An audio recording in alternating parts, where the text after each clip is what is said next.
SIP ya, scale invariant feature apa ini? Max percentage 15,38% ya, SIP ya, scale invariant feature transform. Persentase kecocokannya 15,38%. Padahal kalau optimis ya di atas 80%, 100% ya sangat identik, 80% ya identik ya gitu ya, cukup mirip. 50% moderate, tetapi kalau di bawah 30% ya itu sangat tidak identik ya. Inilah menggunakan deskriptor SIP. Kita bisa juga bandingkan dengan deskriptor lainnya ya, ini dia. 10% ya pakai ORB. Ini ilmiah semua, jadi nggak ada hoax di sini ya. Makanya saya bilang bagi mereka yang tidak setuju dengan pendapat saya, ayo bertemu di UGM tanggal 15 April 2025. Jadi kita sama-sama terbuka terhadap apapun data yang ada di depan kita, gitu loh. Bukan karena narasi sudah ada KPUD berapa kali di Solo, di Jakarta, di pusat, itu tidak ilmiah itu. Mereka bisa salah, gitu loh. Siapapun, ayo para konten kreator, para ahli, siapapun, ayo kita datang 15 April 2025 ini ya. Bukan untuk kita huru-hara, bukan. Ini cara yang benar loh, peperangan ilmiah ini ya, debat ilmiah ini cara yang membuat peradaban kita yang jauh lebih maju, gitu loh, daripada klaim-klaim atau narasi-narasi yang menurut saya groundless ya, tanpa dasar. Oke, berikutnya bisa juga fast ya, deskriptor yang lain. Ya, ini sejumlah, ini cuma 10,33% ya, jauh di bawah 30. 30 saja totali tidak identik. 30% ya. Agas 9,29%, AKZ 12,53%. Ya, BRISK 19,67%. Coba kita lihat referensi lainnya ketika misalnya sudah tua ya. Ini pakai SIP dulu. Nah, 15,38%. ORB 10%, FAST 6,39%, AGAS 6,35%, AKZ 12,53%, BRISK 20,33%. Ini pun maksimum 20% ya, jauh di bawah 30%.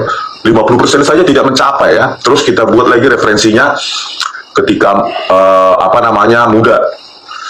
Ini misalnya. Nah ya, 15,38%.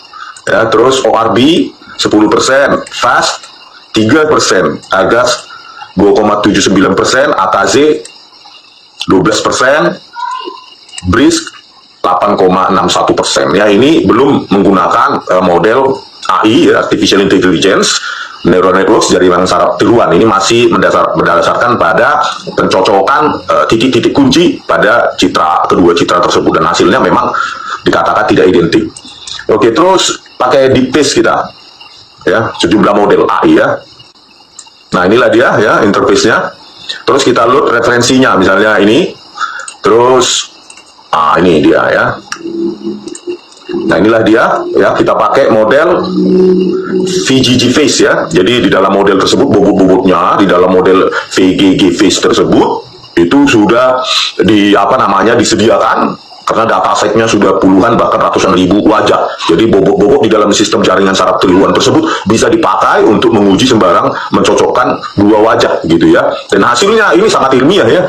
Dan semua bisa melakukan ini ya. Di Python sudah tersedia, di programming languages lainnya juga sudah tersedia ya. Terutama Python ini sangat lengkap. Kita bandingkan. Prosesnya agak lama ya. Nah, ini Nomax ya, modelnya, model AI-nya ya. VGG face. Ya, skor 4,52%, jauh sekali di bawah 50, yang seharusnya ya moderate ya, cukup identik jauh ya. Terus pakai model yang lain, FaceNet.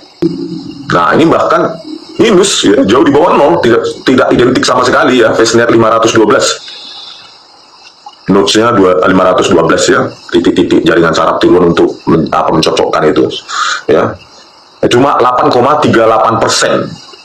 Ya, cuma 3,8%. Ya, terus kita lihat lagi Artface ya, model lainnya minus bahkan 0,08%, ya, jauh sekali di bawah identik. Ya, cukup identik aja 50% jauh ya. Nah, cukup lama dia komputasinya. Nah, 16 ya, Nomax model S-Face, skor 16,41%, jadi jauh semua. Kalau kita lihat referensi lainnya, pada saat tua juga bisa harusnya terdeteksi ya. Ini, coba kita VGG Face ya. 2,86%. FaceNet 27,33, FaceNet 512 12,51%, Artface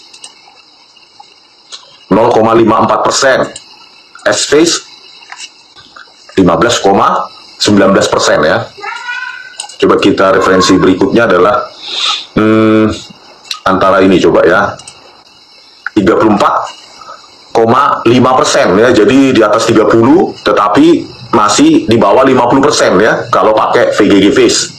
Terus FaceNet 46% ya, masih dikatakan no match ya, tetapi hampir cukup identik kalau ini ya, kalau kedua citra ini. FaceNet 512 31,5% ya, masih di bawah 50%. Terus Artface 29,86%, Sface 17,6% ya. Jadi masih di bawah semua, di bawah 50% antara yang ini, yang katanya ini kuliah ya, Jokowi kuliah dengan pada satu. Coba kita yang referensi muda ya, bandingkan. Nah ini menggunakan model VGG Face, skor 24,54%, FaceNet 29,64% ya, jauh di bawah 50. FaceNet 30, FaceNet 512 30,82%, Artface 28,58%, Sface 37,85% ya. Jadi masih jauh dari keidentikan ya. 50% saja pun 50% saja pun itu belum bisa kita putuskan itu identik atau tidak, masih cukup identik ya. 50% belum ada keputusan ya, uncertain gitu. 50% tidak bisa ditentukan. Nah kalau bisa ditentukan ya harusnya 50 di bawah 50% tidak identik, di atas 50 ya, apalagi 80 itu 50% itu identik gitu. Jadi inilah permasalahan foto-foto yang beredar itu bisa sebenarnya kita uji secara ilmiah. Tadi berdasarkan image deskriptor ya, titik-titik kunci di dalam kedua citra digital bisa kita bandingkan, apalagi menggunakan AI ya, dengan model-model neural networks yang sudah tersedia. Karena apa? Dia sudah dilatih dengan dataset yang sudah puluhan atau ratusan ribu jenis wajah di dunia ini dengan segala macam ras ya, ras Asia, Eropa, Black dan lain-lain itu, Afrika, semua sudah masukkan itu datasetnya. Jadi ini sudah ilmiah. Jadi makanya saya bilang kembali lagi Bu, sebenarnya cara mendasar tidak perlu jauh-jauh kali kita pakai teknologi ya, buka saja data KKN, kalau nggak ada ya sudah gitu. Kalau ada di mana ya, di kabupaten mana, provinsi mana, kecamatan mana, desa mana, dan siapa yang orang-orang di situ pasti dapat. Karena antar fakultas ini tidak bisa dibungkam ya. Ada fakultas mungkin fakultas teknik di situ, ada fakultas kedokteran di situ, ada fakultas psikologi, fakultas hukum, fakultas ekonomi, karena dibaurkan kita di situ ya. Jadi kalau nggak ada data ini KKN ini ya udahlah, nyatakan saja apapun risikonya. Bu Ova Emilia, Rektor UGM, harus menempatkan kebenaran, apalagi kebenaran akademik dan ilmiah itu nomor satu, apapun risikonya ya.